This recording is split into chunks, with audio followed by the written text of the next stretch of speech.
leaders, our elders in the Yoruba nation across the globe.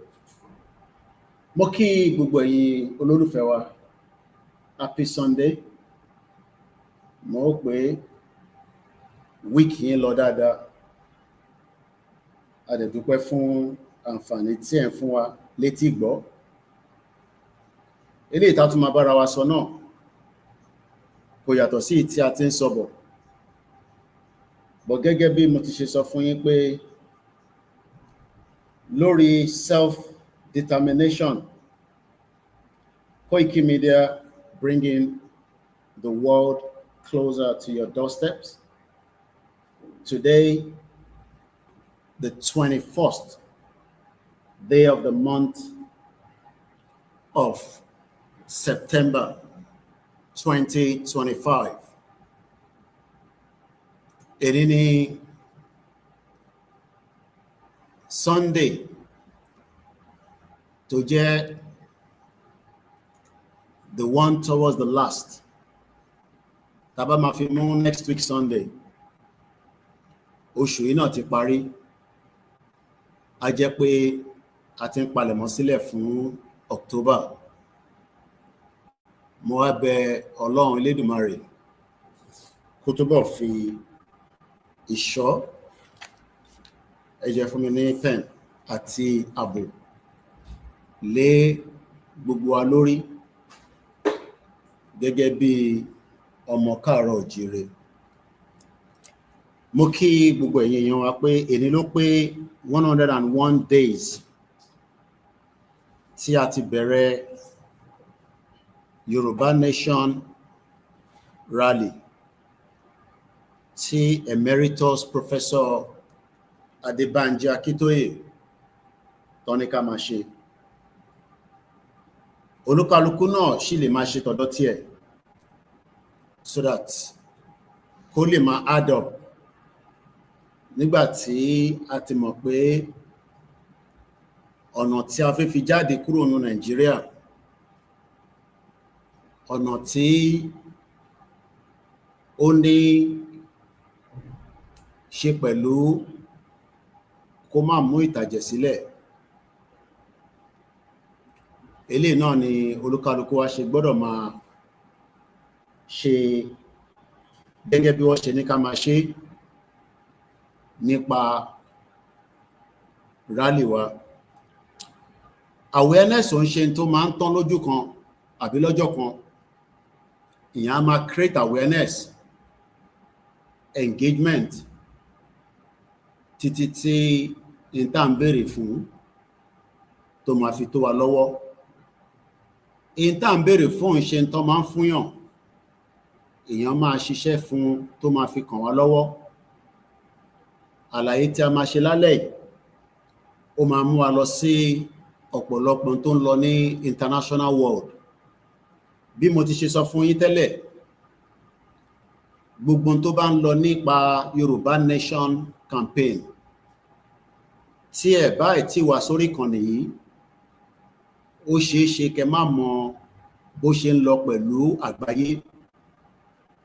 Kò ń ṣe àwa nìkan ni à ń béèrè fún break up, dissolution àbí láti dá dúró gẹ́gẹ́ bí ìlú. Ní alẹ́ yìí a máa sọ nípa ìlú tí ó jẹ́ the country tí ọ̀pọ̀lọpọ̀ ti recognize. Mo wá fẹ́ jẹ́ kí ó yé yín náà pé kí làwa máa ṣe àti pé níbo la máa dé kí àwọn àgbáyé tó recognize wa gẹ́gẹ́ bí country.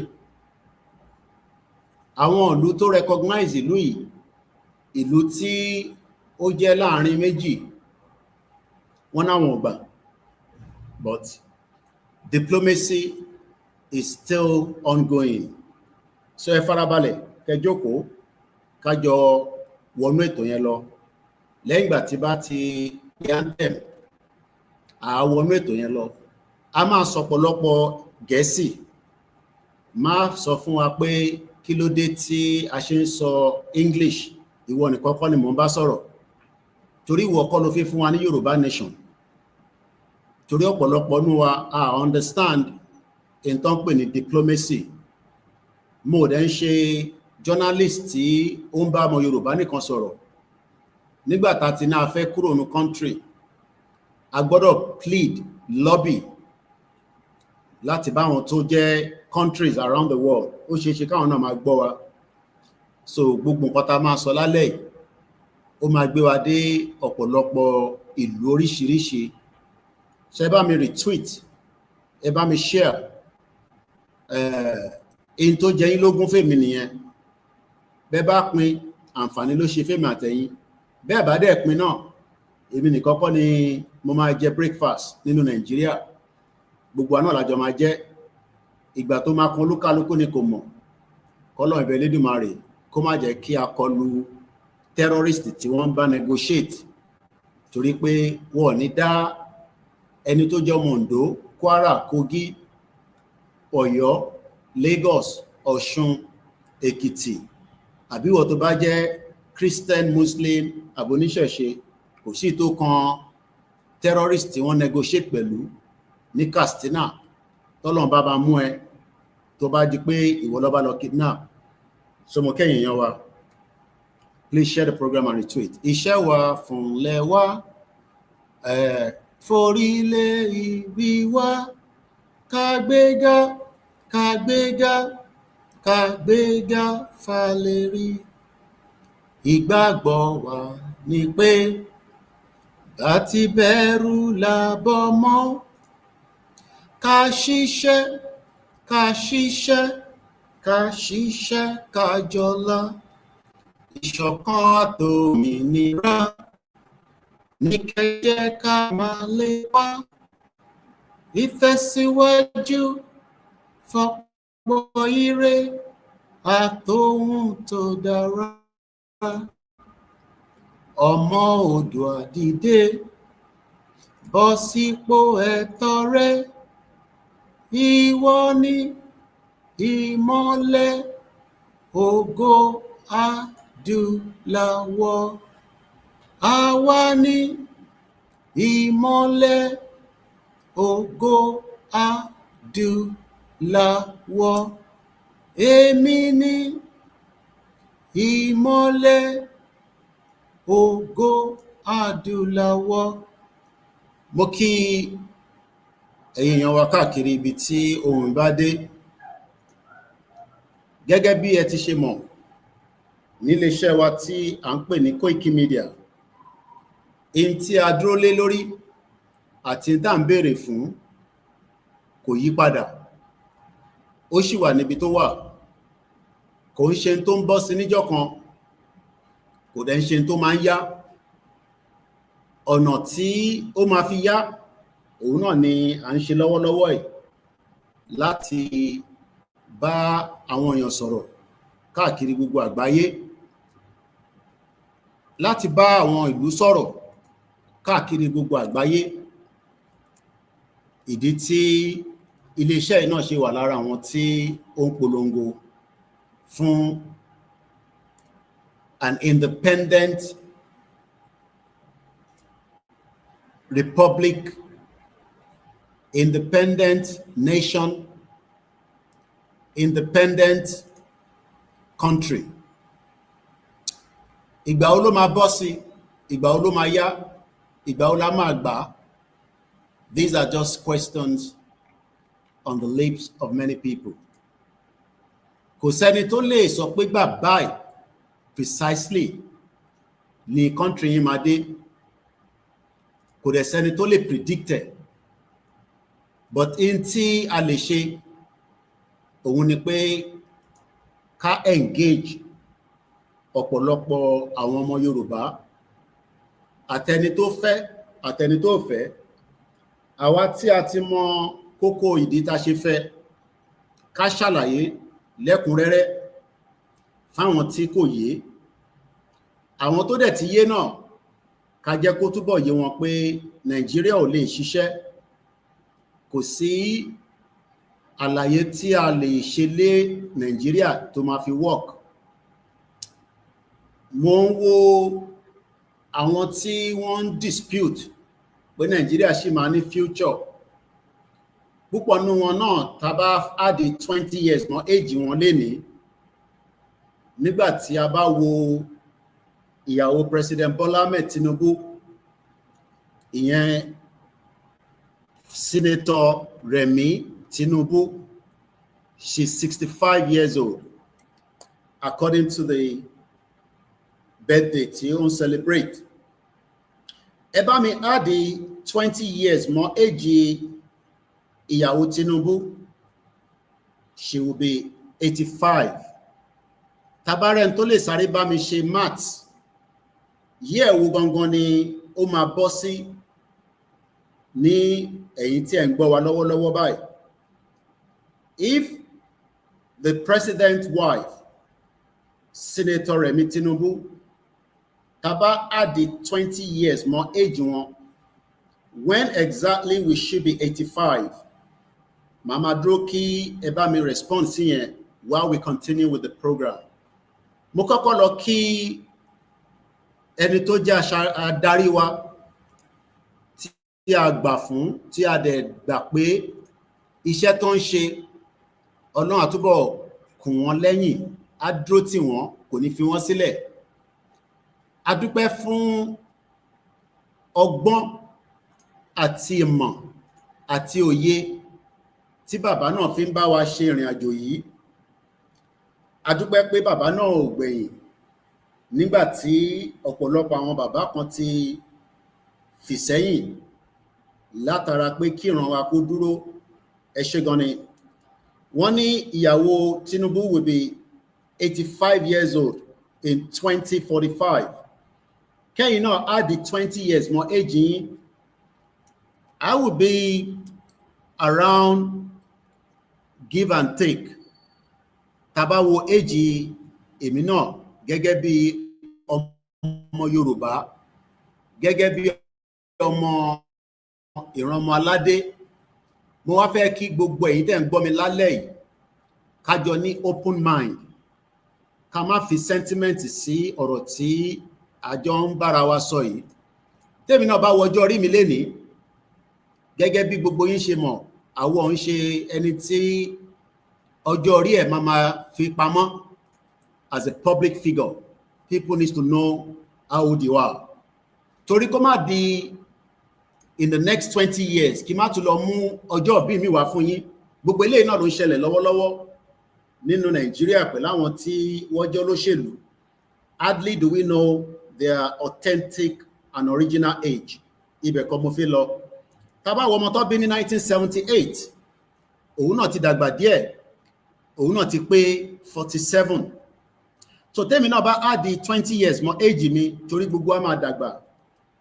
Senator Remi Bola Tinubu máa dàgbà, á dògbó, àwọn ọmọ àtàwọn ọmọ wá rí wọn. Èmi náà máa dàgbà, ìyá mi á dàgbà sí mi lọ́wọ́, àwọn ọmọ mi àtàwọn ọmọ tá máa bí àti tá ti bí, àwa náà á ní ọmọ láti tọ́jú. So tèmi náà bá add 20 years mọ́ age tèmi náà, I will be close to my 67 years old. Ẹ̀yin náà add the age yín with 20 years and have it open. Níbo ló fẹ́ wà? Níbo ló fẹ́ jẹ́ kí ìran ẹ wà? Tó o bá tẹ̀ wá fẹ́ràn ìran ẹ torí pé ìran ẹ wọ́n ti kàn lábùkù lágbàáyé, ó ti ní stigma, báwọn òyìnbó ṣe present ẹ̀ fún wa, ó ti ní ọ̀pọ̀lọpọ̀ in tí ó ń bí ẹ nínú, àgbọ́ra wáyé, ìdí ti mú wa, oríṣiríṣi láti gbọ́. But níbo ló fẹ́ wà as a person, individual? Ìwọ lẹ́ni 21 September 2025 ní aago 9:00 ó lù, ó kọjá 16 minutes. Níbo gangan ni wọ́n náà fẹ́ wà by 2045, when 20 years will be added to your age? Kò sẹ́ni tó máa kú nínú wa, kò sẹ́ni tí kú máa pa, kò sẹ́ni tí Fúlàní máa attack. So where exactly 20 years gẹ́gẹ́ bí àwa tí a jẹ́ bí ẹni tó ti gbé níta, we will call it 2 decades. 2 decades will be like that. So má fi sentiment ní sí intern sọ nípa àwọn tó ń ṣe òṣèlú lọ́wọ́lọ́wọ́. Think about it in a long term.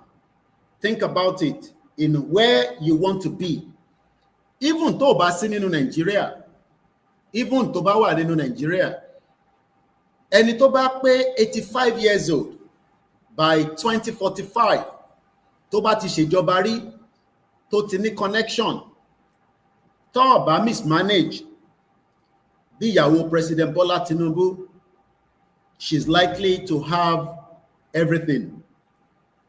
Ẹni tó bá gbé labroad, tó ní access láti wá sílé, tó ń padà, bí èmi náà báyìí, I am not likely to lose anything. Torí mo ní access láti padà sí UK, láti travel. I'm talking about the general well-being of a human being. Ẹni tó wà Nàìjíríà náà, give and take, tọ́lọ́n bá lọ́rọ̀ ẹ̀mí ẹ̀ tóun náà bá pé 67 or tó bá pé 85, analysis èèyàn méjì là ń lo ìyàwó President Bola Tinubu and then lo Koikimedia. Ìkan pé 85, ìkan pé 67. So whichever the bracket ẹ̀yin náà bá fit in. Níbo ni ìwọ fẹ́ wà within Nigeria? Àbí in the next 20 years, ká máa sọ pé a ti ń develop ju China, Dubai, America, UK, Canada, Australia, New Zealand, Kenya, South Africa. Where exactly do you want to be? These are the questions that we should start asking ourselves. It's not about today. Kò ń ṣe lẹ́ni ni gbogbo tá à ń ṣe orí wàhálà lé lórí. Kò ń ṣe torí èní ni bàbá wa Emeritus Professor Adébánjí Akíntóyè ló ṣe ń sọ pé kí ìran Yorùbá, ìran ọmọ aládé, ìran ọmọ Oòduà ká dìde, ká dá dúró, ká gba òmìnira as an independent country. But ṣe ló dàbí pé àwọn kan ìtí ready láti jẹ́ kí journey yẹn kó wà fruitful. Àwọn wo ni gbogbo wa náà la mọ̀ wọ́n within the Southwest today. But in 20 years, ká wá padà sóní tí ó wà lórí oyè lénìí, ìyẹn President Bola Ahmed Tinubu. If we had 20 years, see President Tinubu, Taba add the 20 years with his age. I'm not interested in whatever age. So I'm going with the age. Tí a mọ̀ gẹ́gẹ́ bí in tí gbogbo wa ti gbọ́. In tí a mọ̀ ni pé the current President Bola Tinubu is 73. That is what I'm going with. So 73, if I had 20 years to his age, he's going to be 93. Future tá wá ń béèrè fún yìí, tí gbogbo wa tá ń fight fún lénìí, tí bàbá Akíntóyè tó jẹ́ 90 plus, tá bá add 20 years sí age Professor Akíntóyè as well, tá bá add 20 more age one, Professor will just be somewhere around 101. Ọlọ́run àtúbọ̀ lọ́rọ̀ ẹ̀mí bàbá. There are many people that have lived conveniently for more than that year, and I have evidence to back that. Ní Olúmọ Rock, ìyá kan wà níbẹ̀, kò ṣe pọ́ sọ fún mi, bí àyà yẹn ó dà pé ó ti wá jáde láyé nísìn. Ìyá Olúmọ died at 137 years old. Mo ń wò báyìí lórí Google. She died at 137. So bàbá Akíntóyè ṣe bẹ̀rẹ̀ ayé ni. Kọ́lọ̀ tó bọ̀ rẹ̀ rẹ̀ ni bàbá yẹn fún wa, kó jẹ́ kó sìn wá pẹ́ lórí ìrìn àjò tá gbé dání. Now, let's start asking the question. Àwọn ìbéèrè tí ó nípọn, mo kí gbogbo ẹ̀yin tẹ́tí wọlé. I will not start mentioning names. Màá kọ́ ní kalẹ̀, ẹ farabalẹ̀, kẹ́ jókòó, kẹ́ share, because I'm going straight into the broadcast. bàbá 91 ó ń pariwo, ó ń kéde pé kí a ràn wọ́n lọ́wọ́ kí àwa ìrànmọ́ládé ká lè ní freedom.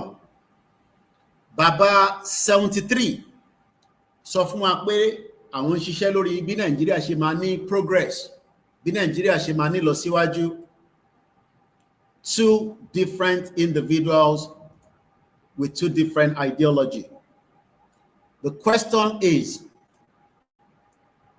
when exactly la máa rí signal pé Nàìjíríà máa ṣiṣẹ́? That question does not need any answer because Nigeria is a failed state. Tá bá padà sọ́dọ̀ emeritus professor, tá bá ní ká béèrè pé ṣé country tí bàbá ń polongo pé kí gbogbo wa ká jọ dáwọ́ bò kí a jọ ṣe kó lè ní result, ṣé a máa rí country yẹn pé ó máa ṣiṣẹ́? Evidence based is that it will work. The reason that is sọ pé ó máa ṣiṣẹ́ òun pé àwọn tí wọ́n mọ̀ pé country tó bá máa ṣiṣẹ́, ìlú tó bá máa work, number one, èdè náà ẹ̀ lẹ́ máa fi mọ̀, èdè tó bá ń sọ. But it's a shame today that gbogbo pé a fẹ́ dá dúró ká lè wà lórí èdè kan, ṣe la tún wá rí ìjọba President Bola Tinubu tí wá lọ mú èdè lédè, èyí tó jẹ́ èdè tí a ṣe ń struggle tó ń pè ní English, tí àìtẹ́ tí lè communicate dáadáa torí kò ń ṣe wa la gbọ́ English, torí kò ń ṣe èdè wa, èdè tí Britain fún wa nìyẹn. Ó wá ṣe ni láàánú pé President Bola Tinubu tún wá lọ mú China pé ká tún wá máa sọ Chinese nínú Nigeria. I don't know the reason behind it, but what I know is that there is still an agenda. Agenda ẹni pé èdè Yorùbá, ìran Yorùbá, ilẹ̀ Yorùbá wants to be taken away from us. Ẹgbọ́n mi lẹ́ẹ̀kan sí. The language, the people, the land, wọ́n fẹ́ gbà kúrò lọ́wọ́ wa. Why tí ó ṣe jẹ́ pé Chinese tó wà lára ń ta máa lọ kọ́ as a language? Kí ló fà á? Kí ni reason ẹ̀? Àwọn wo ni wọ́n plan ẹ̀? Tí a tó wọnú ètò lọ, this month is a very important month in the history of mankind. Òun ló máa ń pè ní the month of September, tí gbogbo àgbáyé káàkiri tó máa assemble síbí kan tó ń pè ní United Nations. Ẹ má tí lọ, I will come back to that because this month is bringing out a lot. Kí làwọn yẹn ṣe tó fi débí báyìí? Ìyẹn ìlú kan tó ń pè ní Palestinian, tí many countries today have now recognized them as a state. That means pé wọ́n lè bẹ̀rẹ̀ sí operate nínú ìlú yẹn, even though ìlú wọn wà nínú ogun pẹ̀lú Israel right now. I'll come back to that. Torí ibẹ̀ gangan ni a sì fi lọ. But mo kàn fẹ́ gbé yín dé some of the events that has unfolded in the last couple of weeks. Mo mọ̀ pé àwọn staff wa ti educate yín lórí ẹ̀. But mo mọ̀ pé ọ̀pọ̀lọpọ̀ yín náà ń dúró pé ẹ fẹ́ gbọ́ kí lèmi náà máa sọ lé lórí. But mo fẹ́ pẹ́ lórí ẹ̀ because I want to move swiftly to the reason why we are sitting here. Òun ni self-determination. Now, let's go back and ask, kí ni nǹkan tí federal government under the leadership of President Bola Tinubu, kí ni nǹkan tó rí tó fi di pé wọ́n ní kó add the Chinese language sí secondary school, senior secondary school across Nigeria? Let's read quickly and then I would come back to us. Mo kí gbogbo ẹ̀yin tẹ́ ti darapọ̀ mọ́ wa. Bí mo ṣe ń kí Emeritus Professor Akintoye, mo kí àwọn gbákejì wọn méjèèjì, mo lọ bẹ́ẹ̀ mo kí bàbá wa ọmọ Adéyẹmọ Ìgbòho Òòṣà, kí Ọlọ́run Elédùmarè kó jẹ́ kí a rí freedom wọn gbà láìpẹ́ láì jìnnà àti ìtọ́ tún béèrè fún lórí ibi tí owó wọn wà nínú bank kí gbogbo ẹ̀ náà kó lè ní ìyànjú ní kíákíá. So mo kí olóyè Ìgbòho Òòṣà. Mo wá kí gbogbo ẹ̀yin tí ẹ jẹ́ olólùfẹ́ movement tí a gbé dání. Mo bá Fúlàní sọ̀rọ̀, mo bá Ìgbò sọ̀rọ̀, mo bá Haúsá sọ̀rọ̀. Ìwọ tó bá jẹ́ ọmọ Oòduà, ọmọ Yorùbá ni mo bá sọ̀rọ̀. Ìwọ tó bá ń ṣọmọ Oòduà, o ní right láti sọ pé ó fẹ́ Yorùbá nation, but a máa force sínú ẹ̀ torí pé ilẹ̀ Oòduà ti ń bẹ, ilẹ̀ Yorùbá ti exist before the fraudulent Nigeria was created by Britain. Now, let's go back to the Chinese language. Tí wọ́n ní kó bẹ̀rẹ̀, ká kọ́ ká briefly, because we're working with time. Chinese language added to senior secondary curriculum, educational secretary. Punch newspaper, 16th of September, 2025. The first thing you want to find out is Tani Educational Secretary Nigeria. Who is that Educational Secretary of Nigeria? Leni. The permanent secretary of the Federal Ministry of Education in Nigeria is Mr. Abel Olumuyiwa Enitan. Kò ń ṣe Fúlàní, kò ń ṣe Igbo, kò ń ṣe Hausa, but òun ni secretary. But Tani Minister for Education. Let's look at it quickly. Minister for Education in Nigeria under Tinubu's government. Again, the Minister for Education, Dr. Maruf Olatunji Alawusa, who was appointed by President Bola Tinubu in October 2024. He holds a position within President Tinubu administration, succeeding Professor Tai Mama. Now, these are very important individuals that we need to ask the question. Tinubu will be the last phase. Bóyá àwọn eléyìí ṣiṣẹ́ fúnra wọn, maybe they are working on behalf of the government. But tabanika lọ wo ẹni tí mo dárúkọ tán nísìn, that is the minister. The minister has a big role, a big portfolio in any government, especially in the nípa government. Kí ni agenda Dr. Maruf Olatunji Alawusa lórí pé kí a lọ kọ́ èdè tí kò ń ṣe èdè wa ní secondary school? Kí ni reason ẹ̀? Kí ló fà á? Níbo ni wọ́n ti jọ jókòó? Kí ni nǹkan tó sọ? This is his face, as you can see, for those of you that might not recognize him. That is the face. Is the 31st Minister of Education, Ọmọ Yorùbá ni. So I would have loved if he was a Fulani, then a mọ̀ pé bóyá agenda kan wà.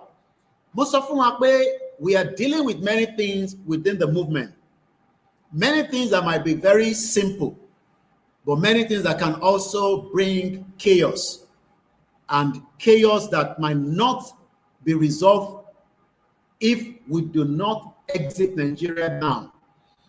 Now that ti rí arákùnrin gbogbo wa ti mọ ẹni tó jẹ́, I want to bring his face properly so that ẹni tó jẹ́ ọmọ Yorùbá lẹ́ni bí a lè ṣeéṣe kẹ́ mọ̀ wọ́n àbí kẹ́ láwọn ọ̀rẹ́ tó súnmọ́ wọn, bí ẹ lè bá wa béèrè lọ́wọ́ Dr. Tunji Alawusa tó jẹ́ Education Minister lábẹ́ President Bola Tinubu, pé kí ni wọ́n rò, kí ni wọ́n rí, kí ló fà á, kí ni nǹkan tó ṣẹlẹ̀ tó fi di pé ojú wọn lélẹ̀ lẹ́wọ́ lórí screen tí a fi máa sọ Chinese ní part of the curriculum nínú Nigeria. I'm sure he would have an answer. President Bola Tinubu, like I said, appointed him only last year. Ó ṣe máa pé ọdún kan ní October next month.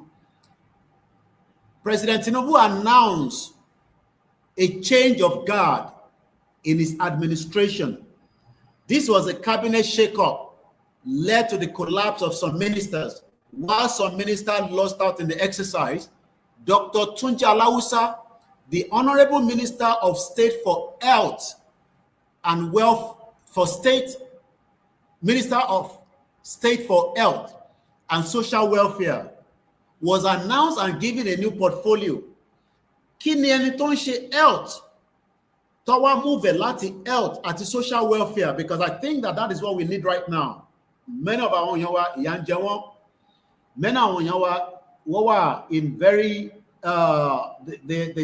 there's a lot of suffering going on for our people, and we will have loved him to remain in that position of health, welfare, because these are the key areas tó mú ọ̀pọ̀lọpọ̀ àwọn èèyàn wa kan suffer lénìí, because we know the health system in Nigeria has been destroyed.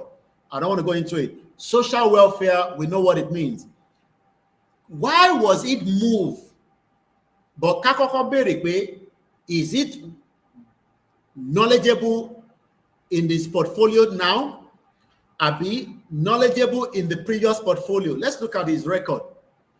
Dr. Tunji Alawusa, who holds a 1993 Bachelor of Medicine and Surgery from the University of Lagos, and was rated in 2007 up to 2012 one of America's best physicians. We take over from Professor Tai Mama. Now, I am bringing it from another angle. We have somebody like this, Egbowa, Babawa, Onkuwa, well-learned, well-respected physician, according to the record that we are hearing. He studied very well, like many Yoruba people have studied, as the best in Nigeria. There's no doubt about it. Ẹ má gbọ́n táwọn ìyàtọ̀ kó bá ń sọ fún yín, àwọn òyìnbó gan mọ̀ ipa tí bàbá Awólọ́wọ̀ kó nípa ọ̀rọ̀ bí ìran wa tó fi di pé wọ́n gba independent. Dr. Tunji, like I said, obtained his Bachelor of Medicine and Surgery from the University of Lagos in 1993. That was gbogbo time Abiola tí wàhálà ń ṣẹlẹ̀, and has since become a board-certified nephrologist. Àwọn ìbò ńláńlá báyìí, àwa máa wá ní the dictionary. Just to break it down, mo kàn fẹ́ kí a wo record ẹni yìí. Tá bá sọ pé a nephrologist is a medical doctor who specializes in diagnosing and treating conditions that affect the kidney. Kí lẹni tó fẹ́ fix kidney tún ní ṣe pẹ̀lú education? For me, it shows that this government does not know what it's doing. It's a fact. Because you have moved somebody that understands the kidney problem of Nigeria. Òróró tó ń ṣe Nigeria, àìsàn tó ń ṣe Nigeria tó ti wà lórí dialysis, machine yẹn gan ó wà dysfunction. Ẹ wá ṣe move ẹni yẹn lọ sí education. Ẹ wá expect carry result in Latin rí under 1 year. They are experts in renal health, kidney health, and can manage chronic kidney disease. Iṣẹ́ tí doctor yìí mọ̀ nìyẹn. This is what he's good at. But all of a sudden, President Bola Tinubu has moved him from his position as health and welfare to education.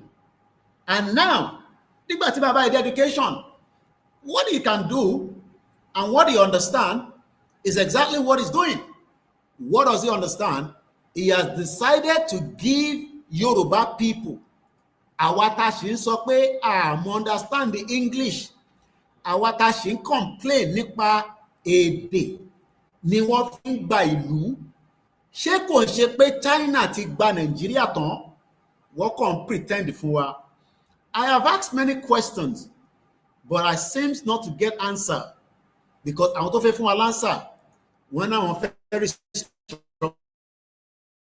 àwọn tó fẹ́ fún one this Yoruba nation. My question now to, because nígbà tí gbọ́ Chinese, ẹ̀mọ́ tó wà behind it, Who actually is behind this problem that we are seeing today? There is only one person that is behind it, and that is the Minister for Education. But the Minister for Education is not working on his own. He's also working on behalf of somebody who is also the person, President Bola Tinubu, Yoruba láwọn méjèèjì. Mo wá ń bi gbogbo èèyàn ọmọ Oòduà ká tó lọ sí the next phase of this broadcast. Mo wá ń bi gbogbo ọmọ Yorùbá káàkiri gbogbo àgbáyé kó bá wa béèrè lọ́wọ́ àwọn méjèèjì tí a dárúkọ yìí, tá a fi tọ̀wọ̀tọ̀wọ̀ dárúkọ wọn, President Bola Ahmed Tinubu àti Dr. Tunji Alausa. Kí ni reason tí Chinese has been added to our curriculum in the secondary school? That means pé tá bá wà nínú Nigeria under the leadership of President Bola Tinubu, and we can be told that they can start Chinese language. What about it, Tinubu bá lọ as the president? What more will be added? Ṣé kò ṣe pé a tún máa gbé language mi náà wá tó máa pè ní fúdèdè? Because àwọn Fúlàní nísìn, I don't think they've challenged or disputed Tinubu on this Chinese. Ṣé táwọn náà bá dé, kò ṣe pé àwọn náà máa sọ pé àwọn náà fẹ́ fúdèdè kó add them more. As a president, they'll be able to do anything. I hope a lot of you, mo kí màmá mi kálẹ̀ ẹ̀ka bọ̀mà, mo kí ògbẹ́ni tẹ́ wà lórí ètò náà. I am now telling you that there is an agenda somewhere. I don't know what that agenda is. I cannot defend what I don't know, but I want us to put it on record that àwa jáde àbèrè lọ́wọ́ àwọn Yorùbá méjèèjì. One is the president, one is the Minister of Education. What is the reason behind this change of language in our schools, not only in the north, but also in the southwest part of Nigeria? And I'm just going to read quickly because of the time to move to the next phase of the broadcast. Unani, the Chinese language, Mandarin, has officially been included as one of the foreign languages to be taught in senior secondary schools across Nigeria, following a recent review of the national curriculum. This announcement was made on Tuesday by the Secretary of Education for the Federal Capital Territory, Dr. Dalami Ayo, during the inauguration of the 14th Chinese corner at Government Secondary School, Tundu Wada, Abuja. The Chinese corner is an educational and cultural center sponsored by China Civil Engineer Construction Corporation as part of its corporate social responsibility. May I inform you that in a recent review of our curriculum, the Chinese language has been selected as one of the international language to offer in the senior secondary school. I'll leave you all to digest that, as that is the first stage of this broadcast. My name is OLAYOMI KOIKI. This is Koikimedia, bringing the world closer to our doorsteps. Koto dipa ma wọnú the next part of the program lọ quickly. Mo kí gbogbo ẹ̀yin tí ẹ ti darapọ̀ mọ́ wa pé ẹ káalẹ́ láti Azeez Badesire, mo kí Tony Aegis, mo kí ìyá wa Adéjọkẹ́ Adédàpọ̀ tí mo fi tọ̀wọ̀tọ̀wọ̀ dárúkọ. Mo lọ bẹ́ẹ̀ mo kí ìyá wa Princess Adébímpé Awoniyi Grandma, mo fi tọ̀wọ̀tọ̀wọ̀ dárúkọ yín. Big Creative TV Show, mo kí yín. Torí tí bá ti bẹ̀rẹ̀ the next one, I will not be able to start mentioning your names as well. Mo kí bàbá wa Kenny Ganiu, mo kí Allen Kondi. Only what are we doing to gain? What are we doing to gain with Chinese language? I wish I know. Mo kí ìyá mi àǹtí dáadáa Títílọlá Shaw tí mo fi tọ̀wọ̀tọ̀wọ̀ dárúkọ. Billy Ọládélé, mo kẹ́yìn tẹ́tí darapọ̀ wọn náà lórí TikTok, lórí Instagram. MSK81, good evening and welcome. Otojo Meta, just like I said, I have my own things to deal with. There's nothing wrong if you don't see me on a live show. It's not compulsory that I have to be live every day. My staff are coming out on a daily basis, probably maybe not on TikTok and Instagram, but they're on Facebook and YouTube. they are representing Koikimedia. That means they are working as instructed. So whether I am live or not, whether I need to be on the live show or not, I also have things I have to deal with that are not just Yoruba Nation. I am dealing with mine just like you are dealing with yours. So that Yoruba Nation. No, you have what you are dealing with. Yoruba Nation in any day 101 in the Yoruba Nation course and the quest. Moki àbúrò mi dáadáa ìtùnú Banki Grammar Banki gbogbo àwọn tí ó ń bẹ ní Ogun State. Moki Mr. Lekan Oladipupo. Mo lọ bẹ́ẹ̀ mo kí Mr. Olamilekan Ọpẹ́ ẹ̀kan náà staff wa nìyẹn. Fasis Ìdòwú mo kí yín. Mo kí bàbá wa Adéwálé Adékọ̀yà. Mo kí Prince Adébáyọ̀ Shitu. Adams Olamilekan, mo kẹ́yìn tẹ́tí wà lórí Twitter space, Yoruba Freedom, Chidoke, I believe that's a Biafra, Asha, Ola, I think that is Asha, Ọlọ́run Elédùà, mo kẹ́yìn náà, ẹ ṣé gan ni, mo kí gbogbo ẹ̀yin tí ẹ ti wà lórí ètò, àtẹ̀ntí mo dárúkọ, Oh Bank, thank you so much. If you're new to the platform, all we discuss here is the dissolution of Nigeria. I am not interested in why we should be one, why we should stick together. Why we should dissolve is the reason why we are sitting here on a daily basis. So if it's something that you understand, you can see it. If it's something that you don't understand, you can walk out of the broadcast. I have the right not to read your comment, and I have the right to block you. I have the right to kick you out. This is my platform. Moshe Egbomi Rugi Giant, thank you for the love. Moki Grandma Moriimbe Filesha Ajagbe, Moki Said Fatai.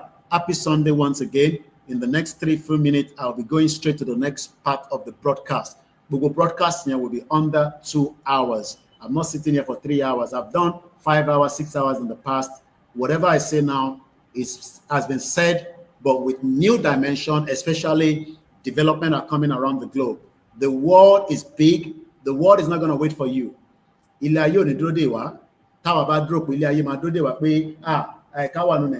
the world moves on even when you are dead. Okay? So the life doesn't stop. So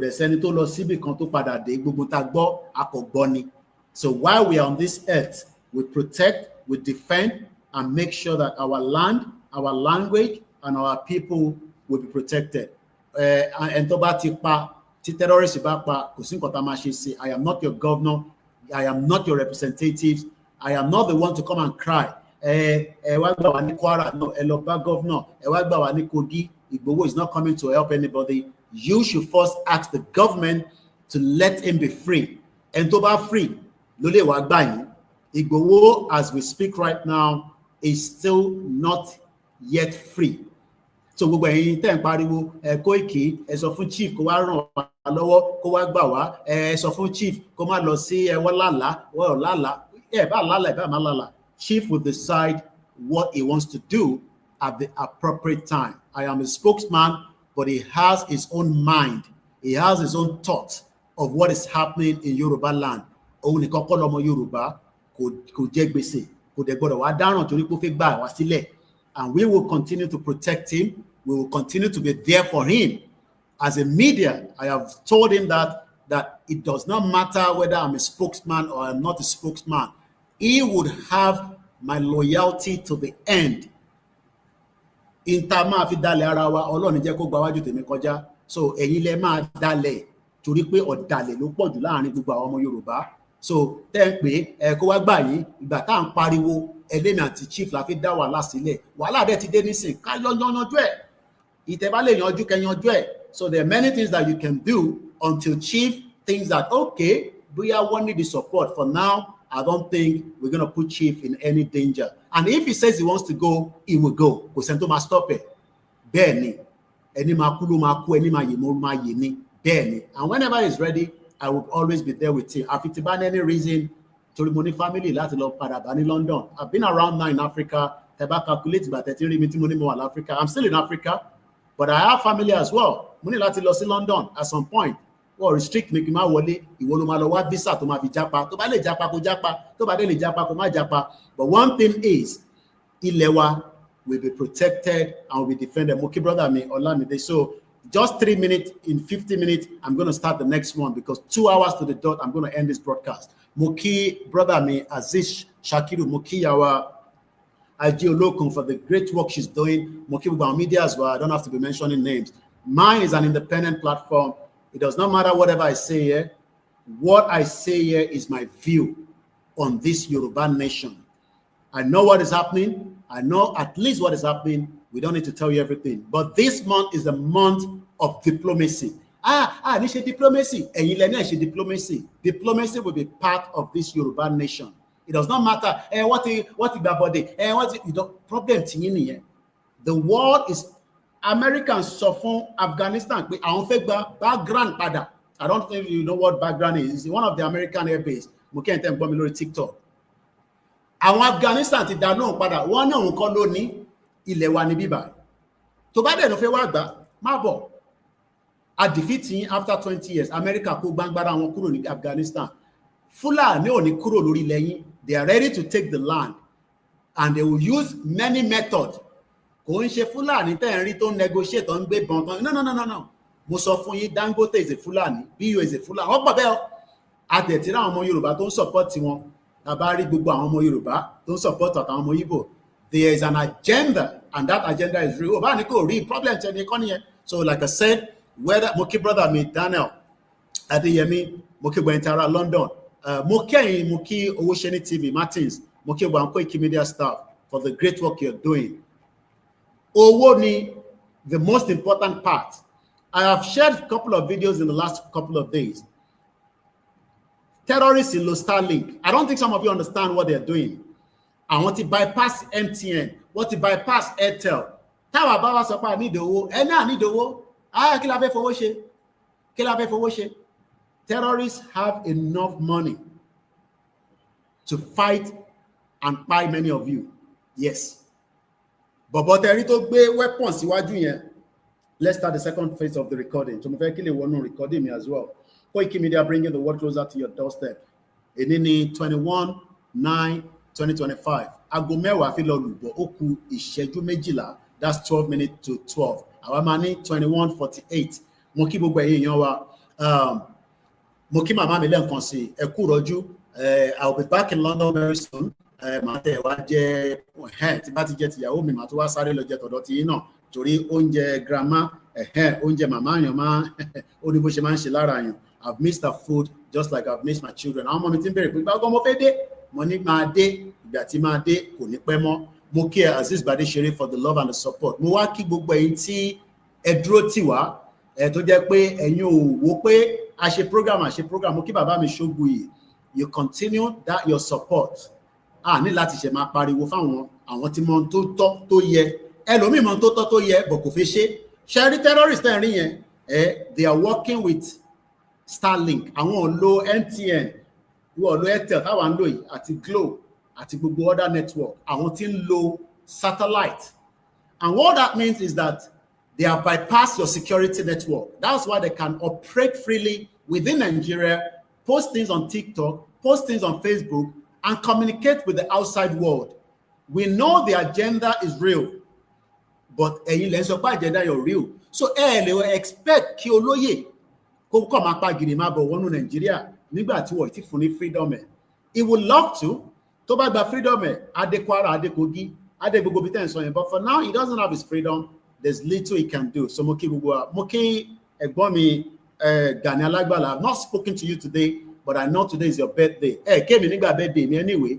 Dẹ̀ lè sọ pé ẹ̀gbọ́n nígbà tí mò ń ṣe birthday, but èmi kí ẹ̀gbọ́n mi dáadáa. Àwọn ni olùdarí ìfẹ́lódùn tó jẹ́ president wa lọ́wọ́lọ́wọ́ àkí gbogbo ẹgbẹ́ láì fẹ̀gbẹ́ kankan sílẹ̀. Now, let's come back quickly because like I said, 2 hours, I'm going to end this broadcast. But the last 10 minutes, àtúnfi brazy bóyá ẹ fún wa ní support gẹ́gẹ́ bí a ṣe máa ń béèrè. Now, mo kí lẹ́ẹ̀kan sí olóyè Adéyẹmọ Ìgbòho. Mo kí gbogbo àwọn tí wọ́n lọ lọ́tún lósì to travel to come and see you is quite expensive. Ọba Elédùmarè wà pẹ̀lú gbogbo wa. Mo kí gbogbo àwọn ìyá wa náà tí wọ́n ń ṣiṣẹ́ takuntakun láì yọ ẹnìkankan sílẹ̀. Now, let's come back quickly. Month Tawai, I have told you from September 1st is a very, very important month. Oṣù tó wà important ni. Oṣù yìí gan ló yẹ kí a máa ṣe wàhálà jù. Ẹ ṣé gan ni bàbá wa lórí TikTok. oṣù tá wà yìí tó bá jẹ́ pé a fẹ́ gba country oṣù yìí gan ló yẹ ká invest jù oṣù yìí gan ló yẹ ká máa bèrè pé Koiki kí èèlò gan ló fẹ́ ká sponsor ẹ lọ America. Yes, this is the month, but kò ń ṣe month táwa rò pé nǹkan tó important because whatever the reason we don't think is important, that's fine. Mo kí ẹ brother mi Yemi Fatuki mo ní lè dárúkọ mọ́ mo ti wọnú program recording but mo kí bishop náà lẹ́ǹkan ṣe kó àdúró tí ẹ kú gbogbo gbà. Oṣù táwa yìí oṣù tó jẹ́ the most important month for engagement with diplomacy and diplomat. Oṣù tí ẹni tó wà nílùú tó wà wàá máa wá bó ṣe fẹ́ bá representative yẹn sọ̀rọ̀ on behalf of Yoruba people tá a bá fẹ́ ránṣẹ́. It does not matter. You can communicate. No matter how you say it. I saw the Biafra have engagement ní on the 18th, if I'm right. Àwọn Biafra, yes. Ní on the 18th, they were at the Capitol Hill, l'America. Èyí tẹ́ bá ń follow Biafra. Does not matter which side of the Biafra you follow. I don't care. But one thing is that they are pushing their message to the global world. Most importantly, ní America, níbi tí àwọn èèyàn wọn wà. There was a lot of diplomacy ní month yìí tí wọ́n lọ rí àwọn Senate láti lobby láti lọ béèrè fún ẹ̀tọ́ wọn. And I want to show us the screen because this is a month of diplomacy. Oṣù yìí kò ń ṣe oṣù tíyàn máa sùn.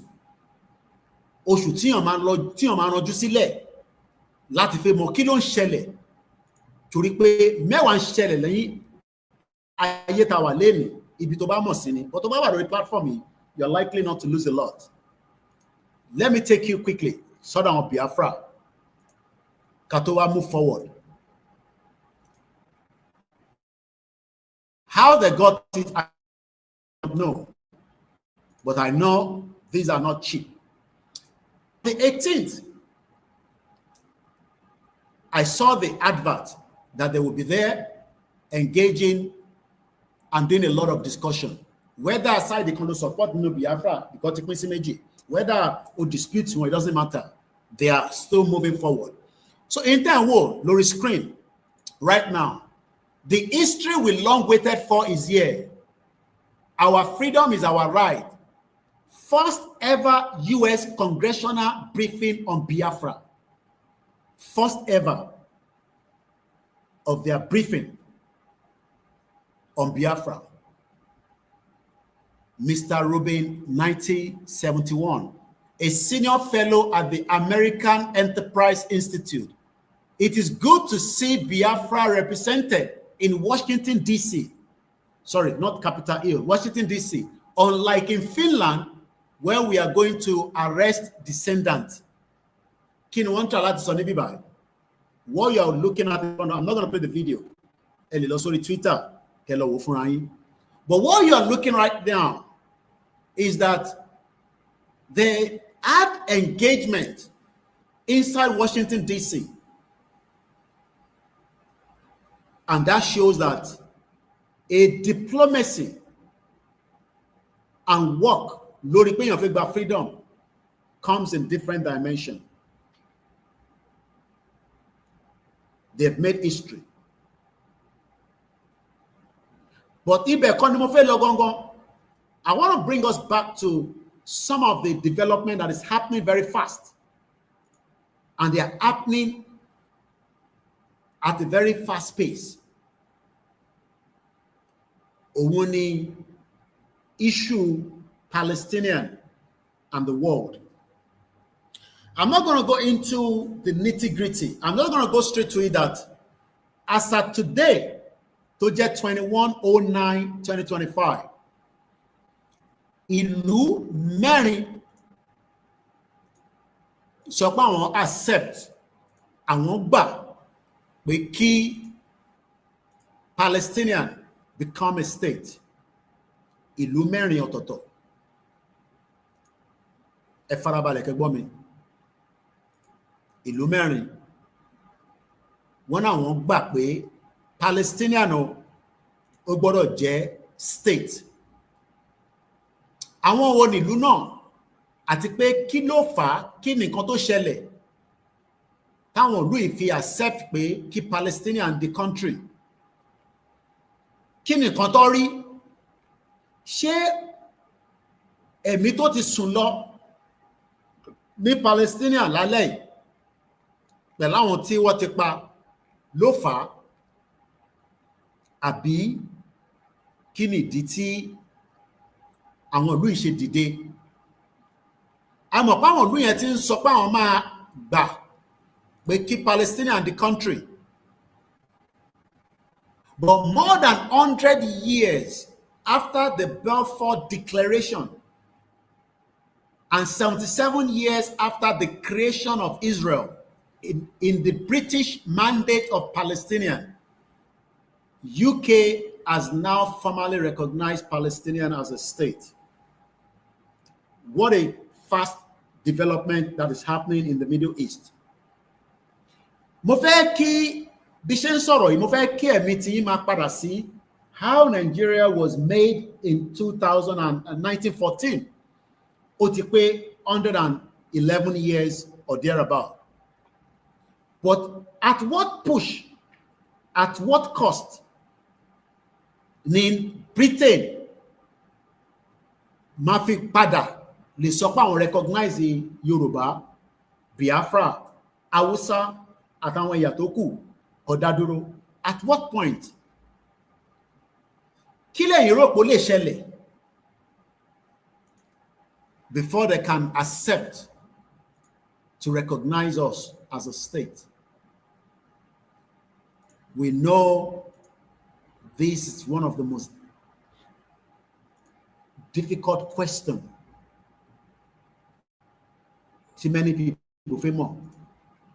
Kí ni àwọn ìyà tó wà ní Nàìjíríà yìí? Stage wo ló máa dé for us to be recognized? These are the flags of the countries: Canada, Australia, and the United Kingdom. Flag Canada lẹ ń wò yìí. Flag Australia òun lẹ ń wò yìí. And this is the British Prime Minister Keir Starmer.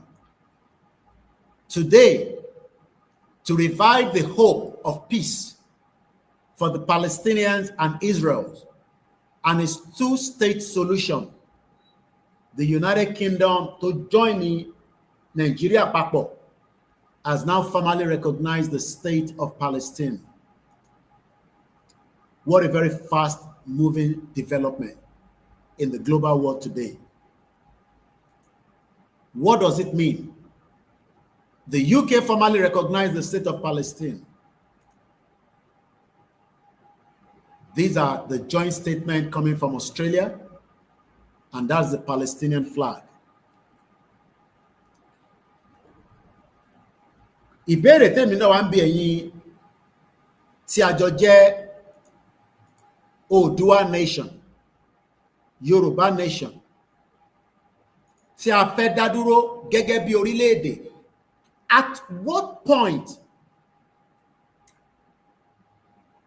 do you think that we can be recognized? We are doing, and we are still doing, everything possibly best within the confinement of the rules of engagement. Láti make sure pé the right and the quest of our people can be respected. And that takes me back to October last year. Picture lẹ́yìn níwájú yín, when Chief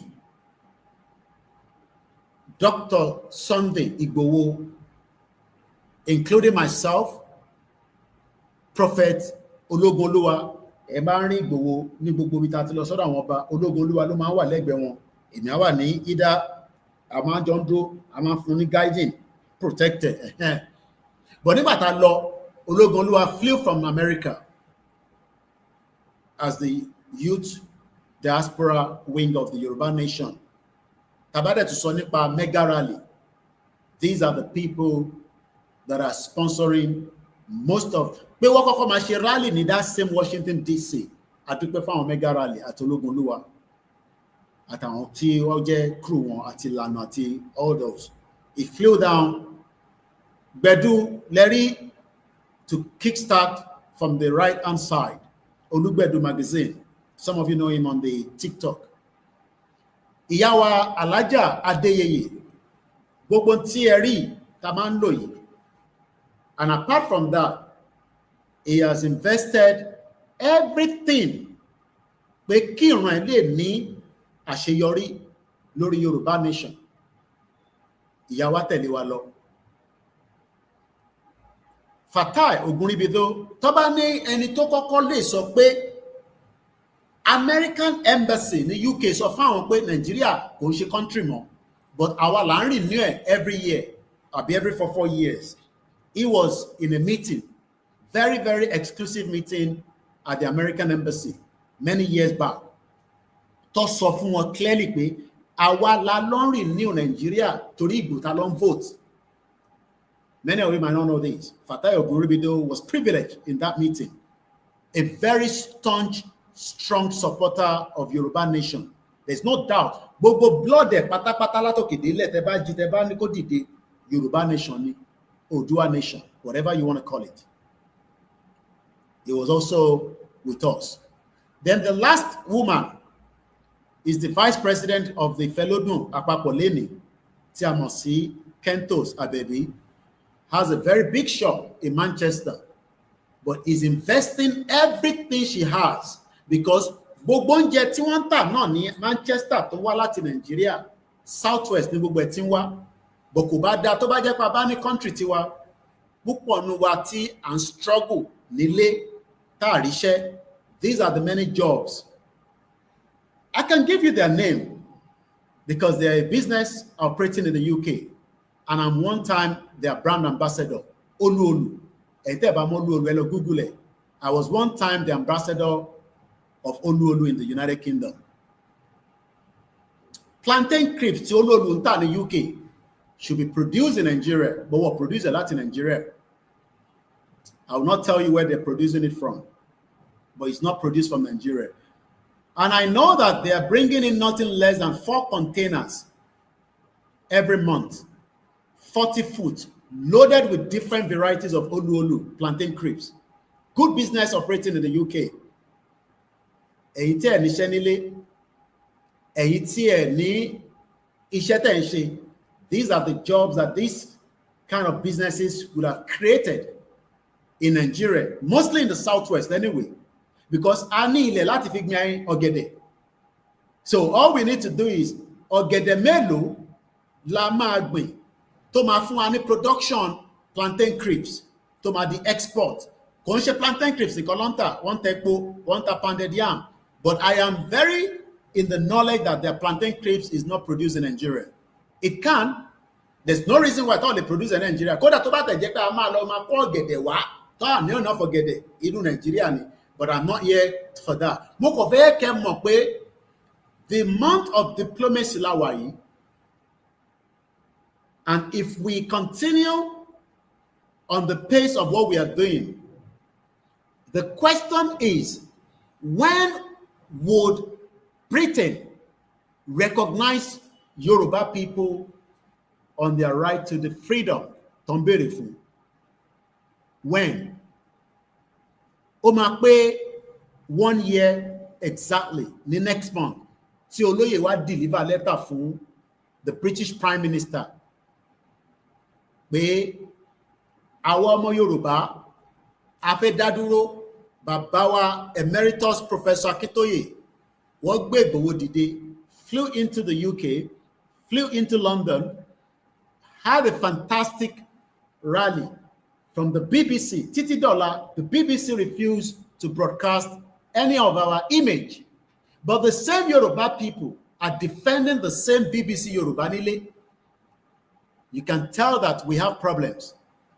But like I always say, ẹni tó mọ̀, a máa defend ẹni tí kò mọ̀. The BBC is not for us. BBC is part of the British agenda. Everybody knows that. But what led to the British recognizing the Palestinian state? I think, this is my opinion, I might be wrong, but this is my personal opinion. I think because they've now realized that many people have died in Palestine and their hands are now tight.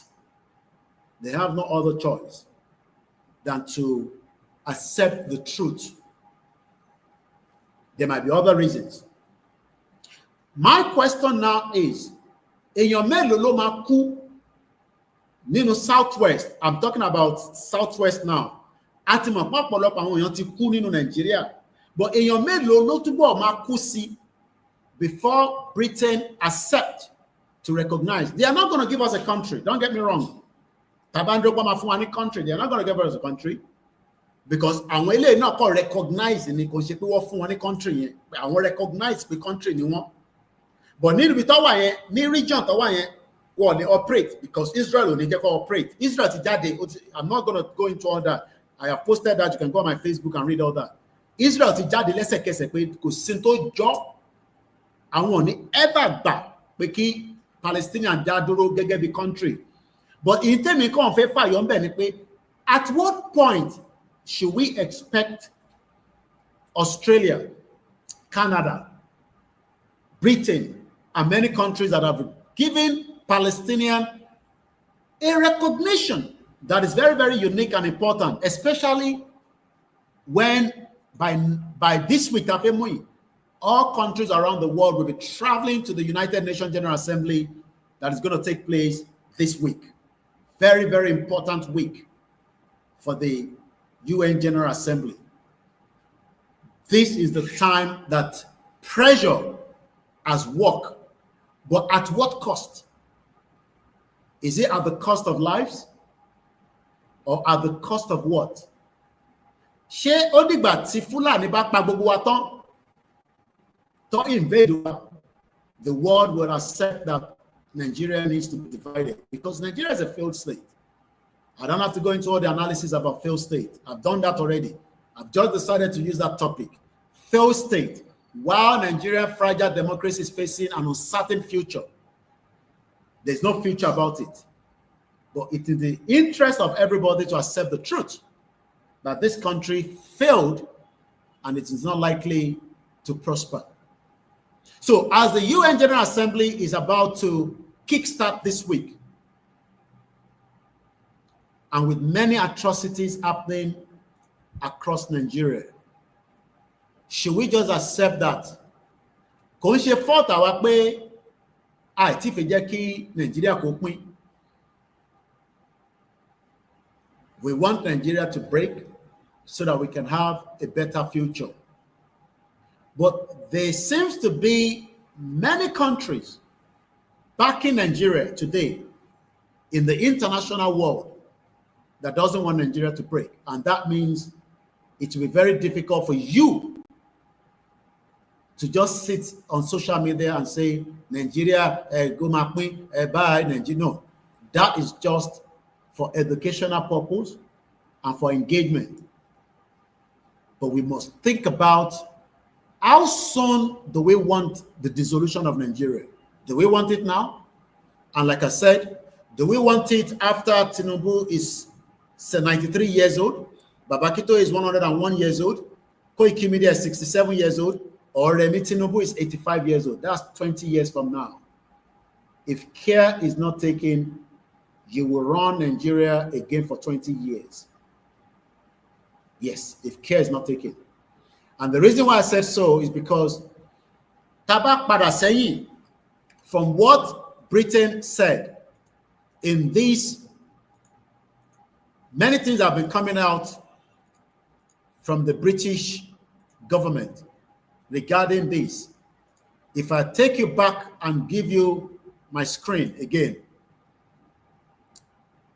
it has taken many years before they accept to just recognize Palestinian as a state.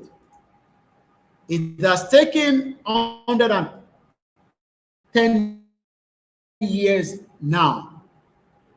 Tí wọ́n sọ fún wa pé amalgamation yẹn tó bá work ká continue, but tó bá mẹ́hẹ ká kólúkálukú máa lọ. But one thing is that more than 100 years after the Balfour Declaration and 77 years after the creation of Israel, Britain ṣe wá accept láti jẹ́ kí àwọn recognize the Palestinian. That's why I said 20 years. But we know it's going to be more than 20 years.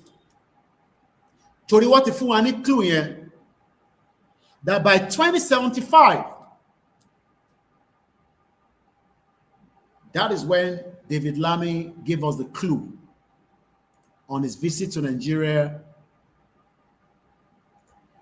after we delivered the letter. David Lammy made it known that Kumato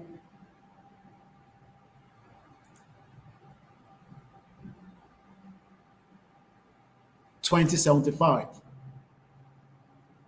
get to buy freedom. That means they're going to use Tinubu as well going to 2027 to give us false hope that all will be good. That is what the British are good at. That is what the West are very good at. So we must prepare for a lot. But one thing I know is that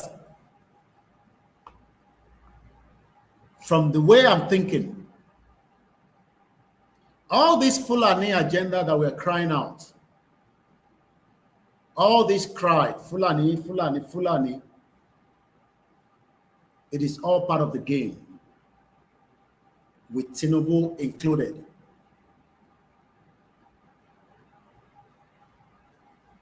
Everything happening in Nigeria is like a game. And the reason why I am thinking in this direction, especially when you watch movies and you realize the game that they're playing with human lives. We are just numbers that the world is using for their own selfish interest.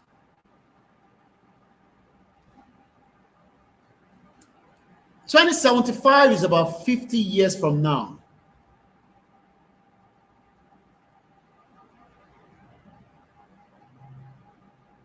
When I look back at what I've just written since I started the broadcast, before talking about 2075, àkọ́kọ́ bẹ̀rẹ̀ pẹ̀lú báwo mo ṣe mọ̀ pé ìyàwó Tinubu pé 65. Àbúrò Fáyọ̀ṣe wish President Tinubu's wife, Remi Tinubu, Senator Remi Tinubu, happy birthday, ma. You're looking very good at 65. Kódà ẹ tẹ́ dàbí ọmọ 65. You are more like a 30 years old. Èmi wá ní níbo ni ìyàwó Tinubu máa wà kọ́lọ̀ fún gbogbo alẹ́mì gbogbo àtàlàáfíà by 20 years from now. She will be 85 years old. Kó má dàbí pé orúkọ tí wọ́n nìkan ni mo lò, mo ní mi náà, I am 47 years today. 20 years from now, I will be 67. Let's go with Tinubu himself at 73. I'm not interested in whatever your age. Tinubu, that is what he said he is. 20 years from now, Tinubu will be 93. 20 years from now, Baba Akintoye will be 101 years old. Now, looking at this, Mwabere, 20 years from now, Kofumini exact year to Jegongong, and I got 2045. That means Britain was right to have pushed Nigeria to 2075, 50 years.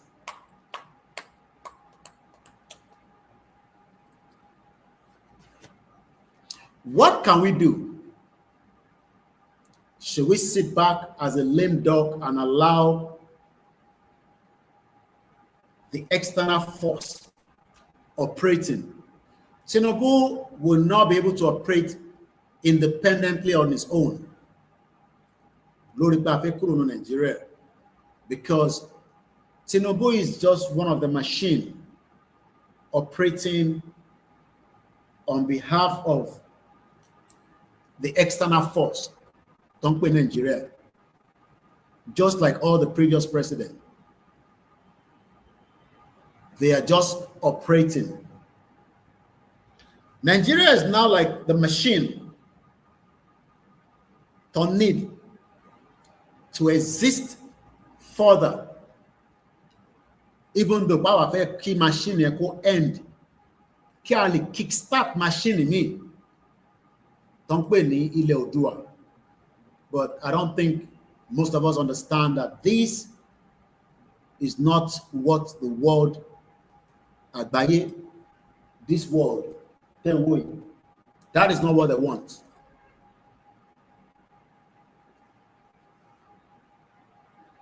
That is not what they want. What the world wants is to keep Nigeria operating and throw everything inside and let us start asking ourselves,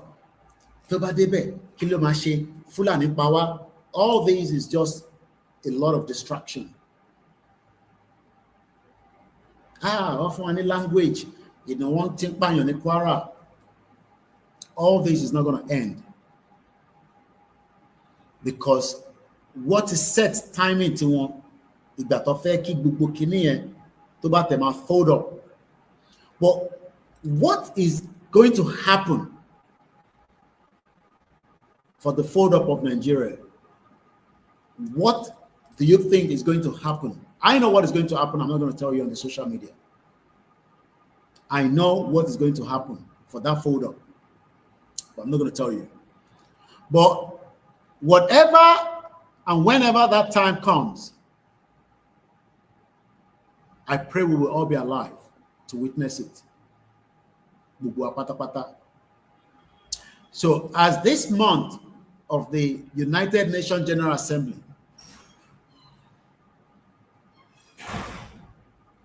is a very important month,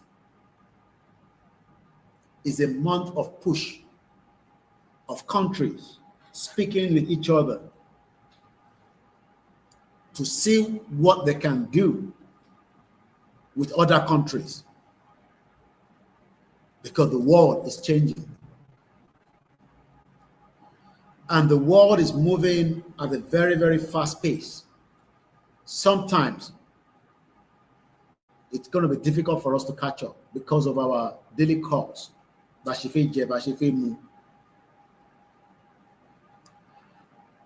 I used Odameta film here at the 72 hours.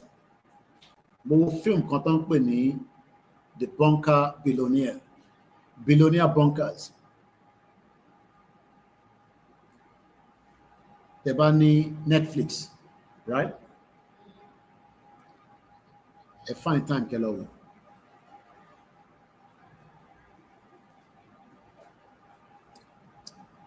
And Tobani Netflix is a series.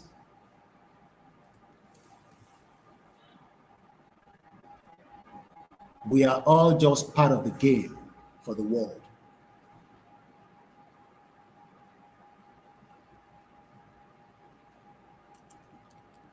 But Ama Yorawa, Nagbarolong.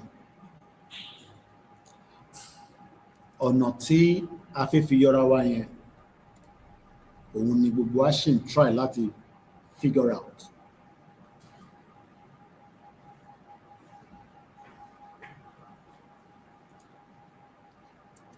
And the world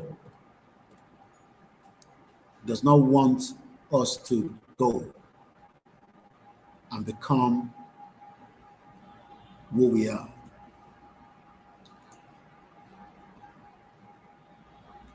I looked at some of the atrocities committed fraud-wise by Yoruba people. Two different ones, the more follow the wiki. In one in London, or then defraud one in Pennsylvania, America.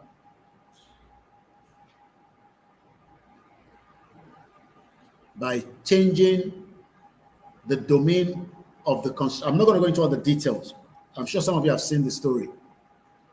But what I want to pinch out of it is that gbogbo brain ta ní, gbogbo ọgbọ́n t'Ọlọ́run fún wa yìí, why is it difficult for us to accept to go out of Nigeria with whatever means and then start building that country rather than use it to defraud, as those two Yorubas have done? You can't low ticket racket. I think that one is also in the UK. Maybe the UK no, using fraudulent ways to buy tickets. Who that to lie out to Paris America, got to arrest in America.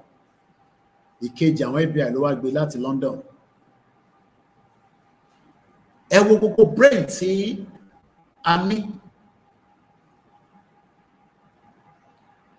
But there's just something that I think we are not ready for. We're not ready to confront whatever is going to be. I don't think we are ready for that. And that for me, sometimes I asked, why? Why is it that we are not ready to confront it? Because if we confront it, maybe we can get recognized. But since we don't want to confront it, we would all have to take our time for us to become an independent country. How soon, I don't know. When exactly, don't ask me. Because more people are ready to confront the fear. I don't think we are ready to confront the fear. And that is why, no, I'm good. All I've seen after watching 72 hours non-stop of the series of this movie, Billionaire's Bunker, I realized that even though àwọn táwọn rò pé olówó ni wọ́n tó jẹ́ ọmọ Yorùbá ní Nigeria, they are all being controlled against their people. And that is why they can never support the dissolution of Nigeria. Kò sí nǹkan tẹ́bí sọ lẹ́nìí tí Fẹ́mi Ọ̀tẹ́dọ́lá máa support yín, or Okoya, Okeowo, Ebenezer Obey, even in his old age. You wonder why that man is scared. But every time Toba gbọ́ rumor pé wọ́n náà ti kú, wá sáré ṣe fídíò, tí kú o, mo ṣẹ̀ dé London ni o, àlàáfíà mo wà o. Sunny Ade, Funke Akindele, all those that we called sons and daughters of Yorubas within the shoal of Yoruba land and in the diaspora, because they are all controlled people. That means we are left alone.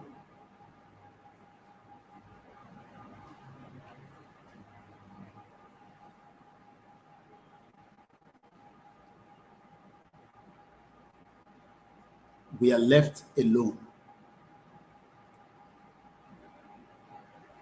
to fight this fight on our own.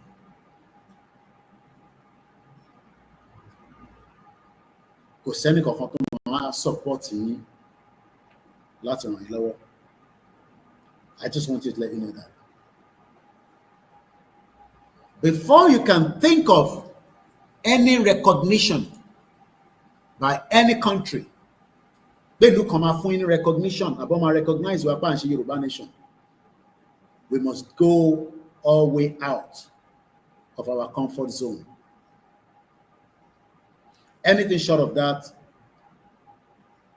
we will campaign and campaign and campaign until something erupts.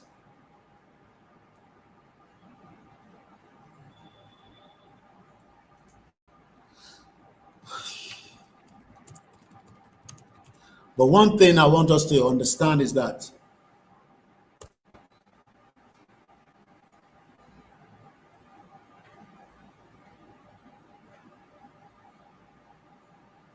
even as the world knows that if things don't move very fast, our land there. I'm going to take us to some development news I picked up about something that you might probably say, well, Yoruba nation. But maybe it might mean something to you or not. I want us to look at this article of some news that developed a few days ago. New evidence proves North Sea asteroid impact. This was 2 days ago. Kí ni wọ́n pè ní asteroid?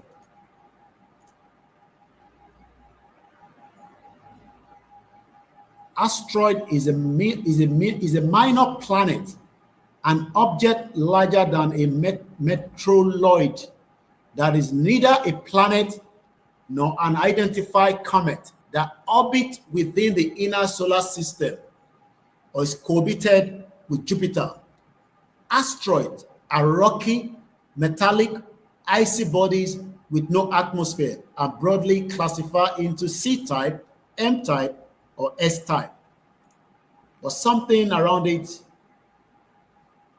was picked in the news, or I picked up in the news 2 days ago. I've been following the story anyway. Scientists have found proof that an asteroid hit the North Sea more than 73 million years ago, causing a huge tsunami and leaving a 1.9 mile wide crater under the seabed. The Silver Pit crater is around 80 miles off the East Yorkshire coast and was discovered in 2002.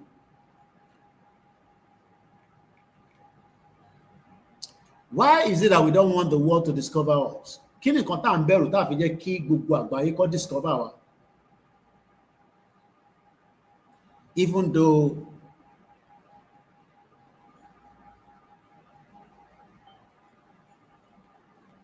we know who we are. Why tá a fi jẹ́ kí gbogbo àgbáyé pátá kó discover wa? Kí ògo yẹn kó shine across the globe.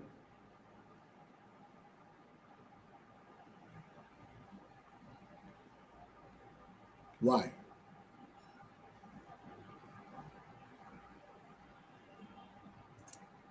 But according to the Fox News, still on the asteroid, we know that a massive one, bigger than a skyscraper, was heading towards the Earth at 24,000 miles per hour.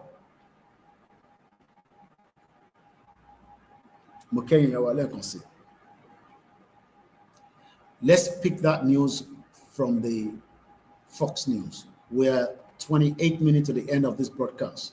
Koikimedia bringing the world closer to your doorsteps.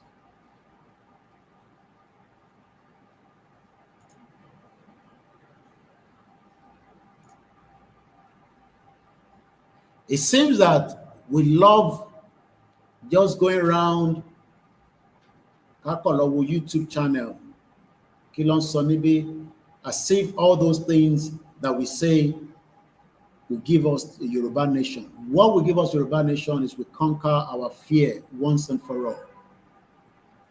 And we determine whatever is going to take, we go with it.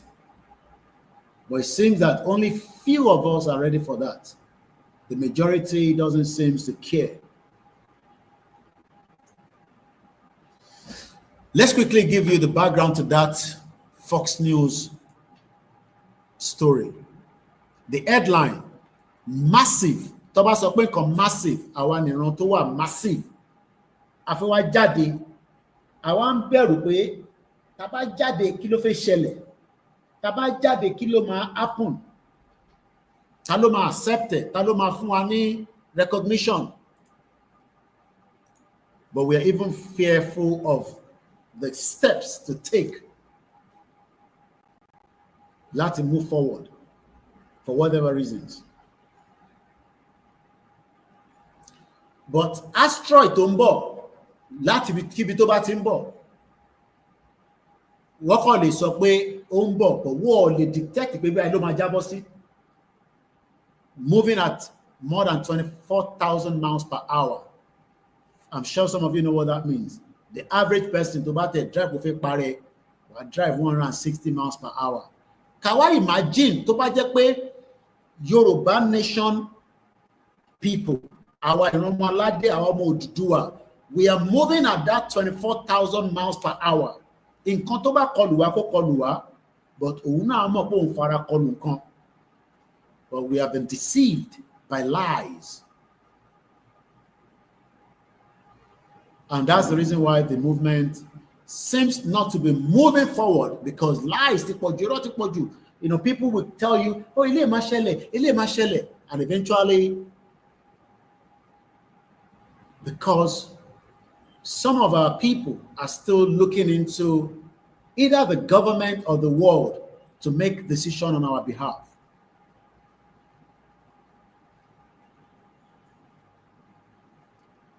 And that's why confusion, a very structure, I think our country, 2027, everything is just, they create this chaos to give to us, to deal with, knowing that the agenda is to keep the country floating, even further more than 2075.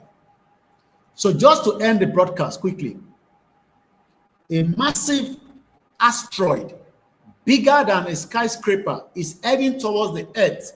This was September 17 in the news here. I just want us to look at it as àwa ìran ọmọ aládé fẹ́ dìde, but something is pulling us back. Tá bá fẹ́ dìde, something seems to be pulling us back. And what is pulling us back is because we're looking at the humans among us. We know them, even if I don't mention their names, mostly the politicians. We're seeing them as people that are untouchable, that will now direct our lives. Let's read quickly because of time. A massive asteroid nearly the size of a New York skyscraper will make a close approach or pass by the Earth in the early hours of September 18, according to scientists. Kò sẹ́ni tó lè dá dúró, wọ́n kàn pray pé kíbi tó bá máa já sí, kí impact yẹn kó má pọ̀. But look at every one of us. Àtọmọdé àtàgbàlagbà, we're scared. We are too fearful. We are not who truly we are. All we have done is become confused in the world that is crazy. Ilé ayé tó crazy la ni tí kò kàn wá, wọ́n kó gbogbo wa sáàrin ẹ̀. Because after watching this movie, like I said, I realized that there's a lot happening in the world that we are living beyond our nose. But I know that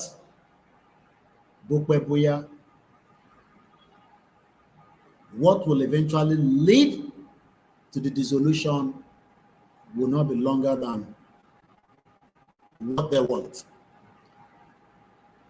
I know what they want.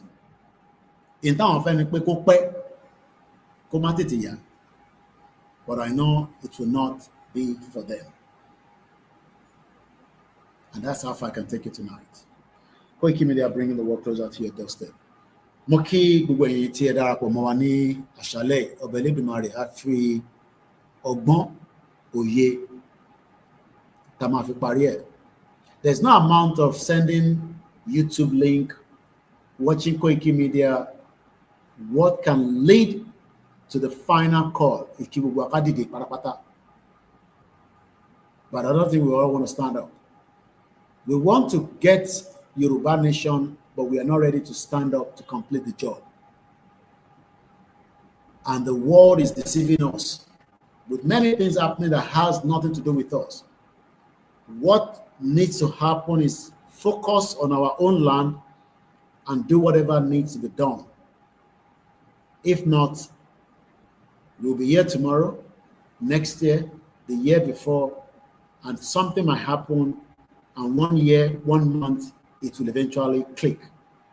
But like I said before I go out of the broadcast finally, this is the month, OLAKUNLE, this is the actual month of diplomacy. And we must not ignore that. Fulani Nicole and Baja, you're fighting the global world.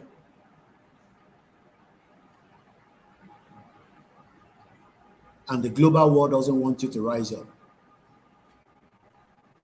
Kódà púpọ̀ nínú wa gan sẹ́, ó lè jẹ́ iṣẹ́ tá à ń ṣe gan ló máa fi pínu àmọ́lẹ̀ iṣẹ́ tá a kàn ṣe, just to get us out of the distraction of why our land is where it is. But we will never stop calling you out. Kí gbogbo akájọ dìde. Kò ń ṣe olóyè nìkan ló lè dìde. Gbogbo alájọ máa dìde. And the earlier the better, before it is too late. I pray that it will not be late for us.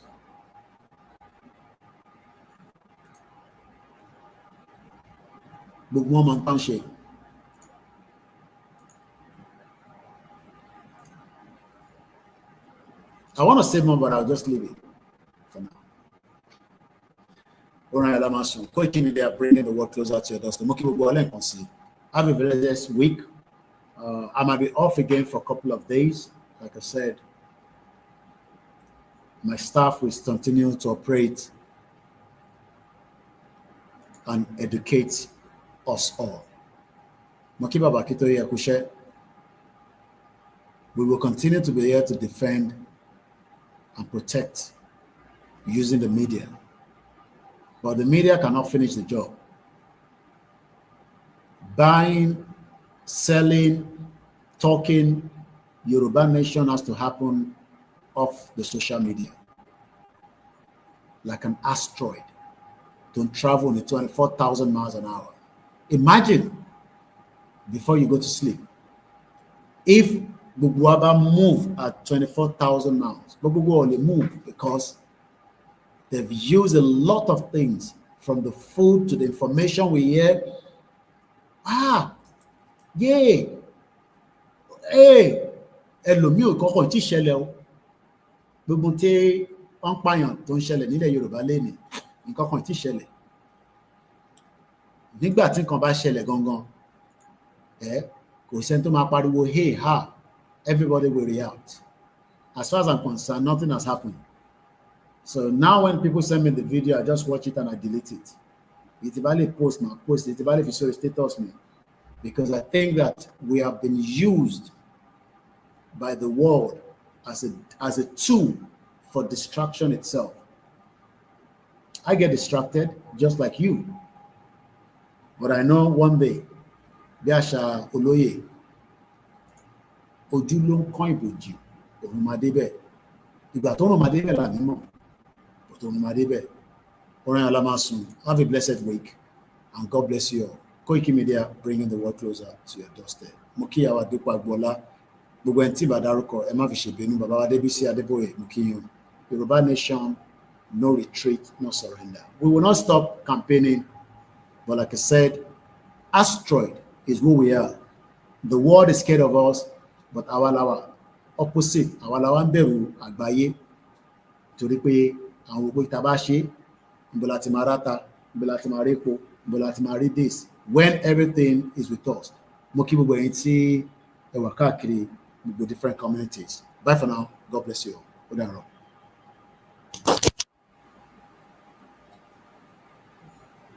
Mo kí yín ẹ̀gbọ́n mi Tokyo 778. Good night. Solar 2324. Bye for now.